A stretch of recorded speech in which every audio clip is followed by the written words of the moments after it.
శ్రీ సత్యసాయి జిల్లా ధర్మవరంలో ఉద్రిక్తత నెలకొంది. మంత్రి సత్యకుమార్ కార్యాలయం ఎదుట చేనేత కార్మికులు ధర్నా చేపట్టారు.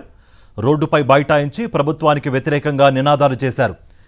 నేతన్న సేవ పథకం కింద అనర్హుల ఖాతాల్లో నగదు జమ చేశారని, నిజమైన లబ్ధిదారులను మోసం చేశారని మండిపడ్డారు. అటుగా వెళుతున్న జిల్లా కలెక్టర్ శ్యామ్ ప్రసాద్ను అడ్డుకున్నారు. ఆగస్టు 7వ తేదీ చేనేత దినోత్సవం రోజున, జాతీయ చేనేత దినోత్సవం రోజున కూటమి ప్రభుత్వం చేనేత కార్మికులకు ఆదుకుంటామని చెప్పేసి నేతన్న సేవ పథకం పేరుతో 25,000 రూపాయల పథకాన్ని ఆ రోజు ప్రవేశపెట్టడం జరిగింది. కానీ అదే రోజు కొంతమంది చేనేత కార్మికుల ఖాతాలో జమ అయినాయి. కానీ చాలామంది అనర్హుల జాబితాలో ఈ పథకాన్ని చేర్చడం జరిగింది. చాలామంది నిజమైన లబ్ధిదారులు కాకుండా అనర్హుల జాబితాలో ఈ నేతన్న సేవ పథకం జమ కావడం జరిగింది. రాష్ట్ర వ్యాప్తంగా కేవలం 50% మందికి మాత్రమే నిజమైన లబ్ధిదారులకు ఈ పథకం అందజేయడం జరిగింది.